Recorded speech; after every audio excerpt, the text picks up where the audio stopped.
All right. सो ये हम discuss कर चुके थे और ये हमने लास्ट क्लास में हल्का सा इसका डिस्कशन किया था। ठीक है, अब देखिएगा इसी चीज को मैं अब आगे लेके चलता हूँ और आज हम पढ़ेंगे वही इस कंसेप्ट को जो हम बोलते हैं, इसको हम बोलते हैं परसेंटेज इंक्रीमेंट एंड डिक्रीमेंट। ठीक है, मैंने नाम दे दिया है।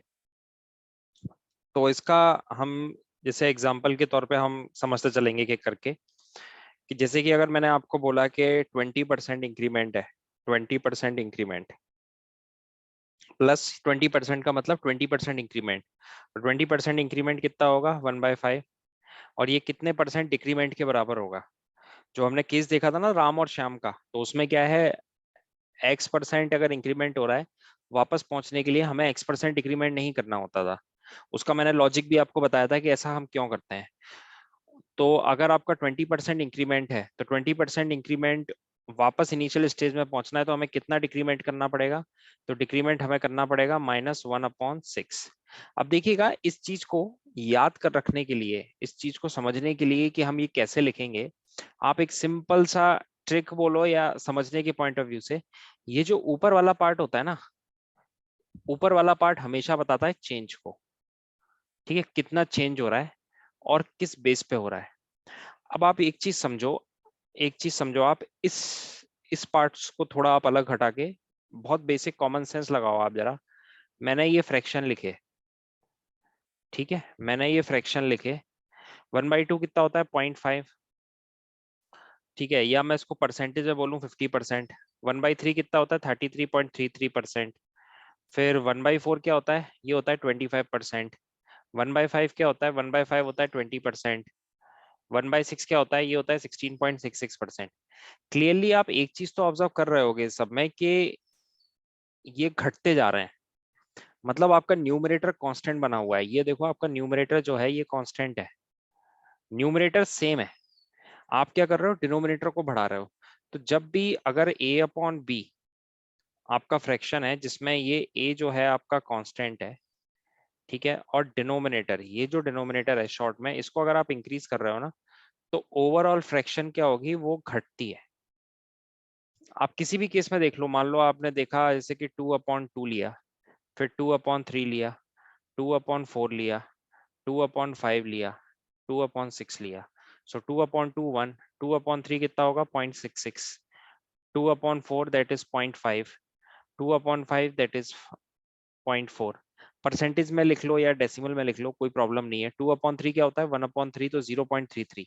तो इससे मेरे को ये चीज एक ऑब्जर्व मिल रहा है कि अगर मेरा न्यूमरेटर सेम है और डिनोमिनेटर को अगर मैं बढ़ा रहा हूँ, तो ओवरऑल फ्रैक्शन जो होगी वो डिक्रीज होगी।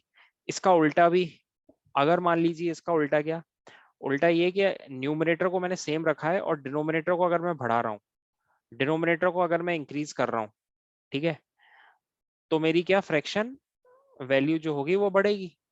उल्टा भी ठीक है। तो ये ऊपर वाला जो पार्ट है ना, ये बताता है मेरे चेंज को बेस पे। तो अगर आपसे कभी भी अगर आप कंफ्यूज हो जाओ ना कि इंक्रीमेंट और डिक्रीमेंट में फ्रैक्शन पैटर्न कैसे लिखते हैं, तो हमेशा रिकॉल करना, ऊपर वाली चीज जो न्यूमरेटर है वो चेंज है। तो यहाँ पे चेंज एक का है तो चेंज तो वही का वही रहेगा। यहाँ पे एक बढ़ रहा था, यहाँ पे एक घटेगा। लेकिन क्योंकि अब जैसे इस केस में क्या है, 20% इंक्रीमेंट कितने परसेंट डिक्रीमेंट के बराबर है, हमें ये पता करना है। ठीक है, तो इसमें क्या होगा कि डिक्रीमेंट करना है ना आपको, आपको ओवरऑल फ्रैक्शन को घटाना है, आपको ओवरऑल फ्रैक्शन को कम करना है। तो जो आपका डिनोमिनेटर होगा वो बढ़ेगा। ठीक है ना। अक्सर लोग इसमें कंफ्यूज जाते हैं कि +1/5 से ऐसा भी हो सकता है कि आपका 1/4 भी हो सकता है, 1/6 भी हो सकता है। तो मैं आपको उसकी ट्रिक बता रहा हूँ कि आप इसमें कंफ्यूज ना हो जाओ कि अगर कभी डिक्रीमेंट की बात की जाएगी, डिक्रीमेंट में क्या डिनोमिनेटर बड़ा होता है। तो अगर डिनोमिनेटर बड़ा होगा तो ये क्या आना चाहिए? 1/6। जैसे अगर मैं आपको बोलूं इसी में ही, जैसे कि आप ले सकते हो 25% का इंक्रीमेंट। 25% का इंक्रीमेंट कितने परसेंट ऑफ डिक्रीमेंट के इक्विवेलेंट होगा? सो 25% क्या होगा? +1/4। अब मैं क्या बात कर रहा हूँ? मैं बात कर रहा हूँ डिक्रीमेंट की। इधर मैं लगा देता हूँ कि ये मेरा प्लस का था, यहाँ पे मैं बात कर रहा हूँ इस कॉलम में डिक्रीमेंट की। तो डिक्रीमेंट क्या है? एक का डिक्रीमेंट है, कितने पे डिक्रीमेंट करना है? तो 5 पे। So 25% of increment is equal to 20% of increment. यहाँ पे 20% of increment is equal to 16.66% of decrement. ठीक है, जैसे अगर मैंने आपको बोला 40%, एग्जाम्पल लिखते हैं 40%, ठीक है, 40% इंक्रीमेंट, तो 40% इंक्रीमेंट क्या हो गया 2/5, कितने परसेंट इंक्रीमेंट के बराबर होगा ये, तो वही चीज, चेंज तो मेरा कांस्टेंट रहेगा माइनस, और चूंकि मेरे को डिक्रीमेंट करना है, इस चीज को कम करना है, तो ये हो जाएगा 2/7। ये जो चीज है ना, ये चीज क्या आएगी, वो डिपेंड करेगा इस पे कितने का आपका चेंज है। इधर 2 का चेंज था, इधर 2 का चेंज था, इसलिए ये 2/7 आया। 2/7 क्या होता है, ये होता है 28.56%। स्टैंडर्ड परसेंटेज में पढ़ा चुका हूँ, आप इसको रिवाइज कर सकते हो, अगर आपने अपनी कॉपी में लिख रखे हैं तो आप देख लो, वहां पे नोट्स में लिखा होगा ये। ठीक है, तो अब जरा ऐसे ही चलते हैं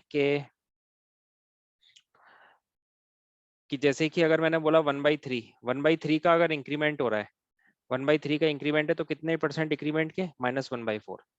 ऐसे ही अगर 1/4 का अगर इंक्रीमेंट हो रहा है, 1/4 दैट इज 25%, तो कितने डिक्रीमेंट के बराबर होगा, 1/5 के। ऐसे ही 1/5 का अगर इंक्रीमेंट हो रहा है, तो क्या होगा ये 1/6 डिक्रीमेंट के। 1/6 का अगर इंक्रीमेंट हो रहा है, तो डिक्रीमेंट में वो क्या होगा, डिक्रीमेंट में होगा वो -1/5। ठीक है, ऐसे ही अगर 1/7 का इंक्रीमेंट है, ठीक है, सॉरी इधर 1/7 आ जाएगा, डिक्रीमेंट है ना, 1/7 का इंक्रीमेंट है, तो वो कितने परसेंट डिक्रीमेंट के बराबर होगा, -1/8। फिर मैं आपको बताता हूँ 1/9 का इंक्रीमेंट, 1/9 के इंक्रीमेंट पे आप क्या बोलोगे, तो आप बोलोगे इतने का डिक्रीमेंट। ठीक है, और हम फ्रैक्शन ले सकते हैं, जैसे कि कुछ वैसे ले लेते हैं मिक्स्ड फ्रैक्शन टाइप, जैसे कि 2/3 का आपका इंक्रीमेंट है, 2/3 का इंक्रीमेंट है, तो वो कितने परसेंट डिक्रीमेंट के बराबर होगा, तो -2/5 इसके बराबर होगा। ऐसे ही अगर आपको कोई बोला जाए 4/7 का अगर मेरा इंक्रीमेंट है, तो वो कितने डिक्रीमेंट के बराबर होगा, तो 4/11 के।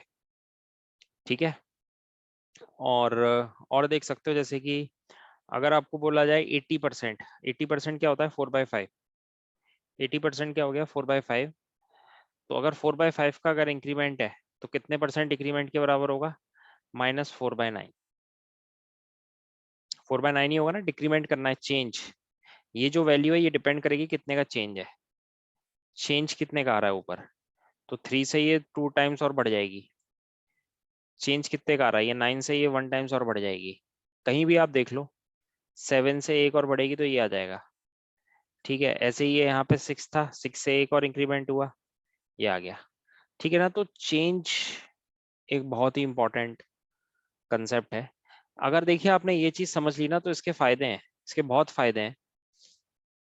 जैसे अगर आपसे बोला जाए ए और बी 2 पर्सन है, ठीक है, तो ए की अगर सैलरी मैं आपसे पूछ रहा हूँ कि ए की सैलरी 20% ज्यादा है बी से, आपको कोई सैलरी नहीं दी गई है, और आपको क्वेश्चन पूछा गया है कि आप ये बताइए कि बी कितने परसेंट कम होगा, ये पूछा है गया है, कई कॉम्पिटेटिव एग्जाम में यही क्वेश्चन पूछा गया है।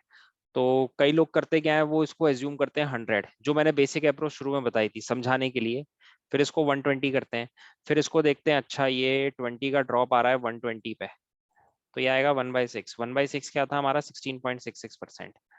ठीक है ना, ये करने की कुछ भी जरूरत नहीं है, इसको हटा दो आप, आपको सीधे आंसर लिखना है।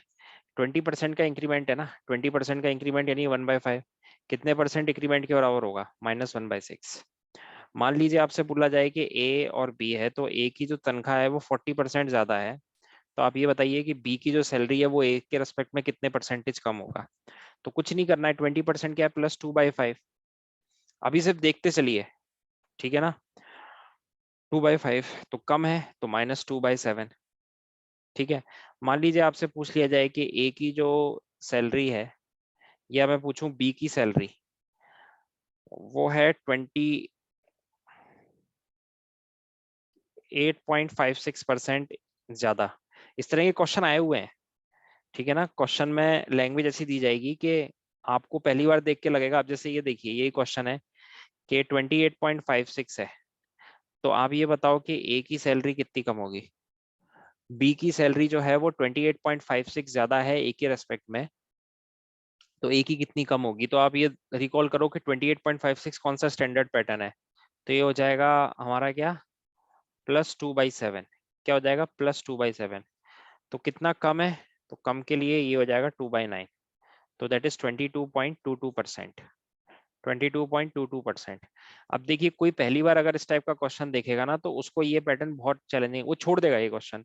मतलब ये तो चलो इसको तो फिर भी देख लेगा 20%, 40%, बट ये फिगर आ गया, लीव इट।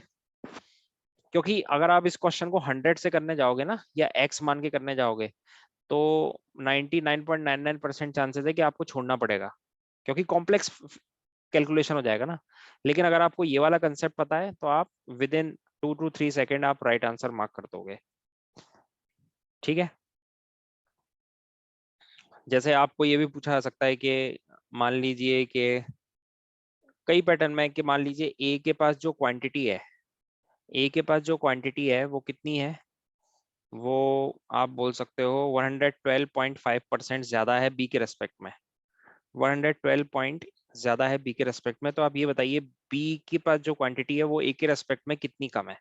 फिर से क्वेश्चन सुन लीजिए, ए के पास जो क्वांटिटी है वो बी के रेस्पेक्ट में 112.5% ज्यादा है। अब आप ये बताइए कि बी के पास जो क्वांटिटी है वो ए के रेस्पेक्ट में कितनी कम है। ठीक है, तो आप क्या है, आप सॉल्व करने नहीं जाओगे।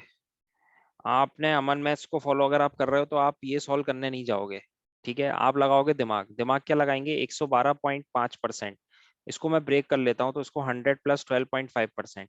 अगर आपको याद नहीं है, वैसे मेरे को तो ये रिमेंबर है ये स्टैंडर्ड पैटर्न क्या है, पर अगर आप कंफ्यूज हो जाओ तो आप ऐसे ब्रेक कर लो। 100% 1 हो गया, और ये मेरा क्या था, ये 1/8 था, तो कुल मिला के ये 9/8 है। तो अगर देखा जाए ये कितना ज्यादा है, ये +9/8 है, +9/8 है। तो अब ये कितना कम होगा, तो कम कितना होगा, ये होगा -9/17। -9/17 ये कम होगा। ठीक है, बाकी क्वेश्चंस में जिस तरह के कैलकुलेशंस आएंगे तो उनको हम देख लेंगे। ठीक है, बट ये चीज काफी ज्यादा इंपॉर्टेंट थी, इस चीज को आप बिल्कुल भी समझ लेना, प्रैक्टिस करना आप, और एग्जाम्पल ऐसे रैंडमली लेके। ठीक है, तो काफी आसान करने वाला है ये परसेंटेज इंक्रीज और परसेंटेज डिक्रीमेंट्स का कंसेप्ट आपके लिए। ठीक।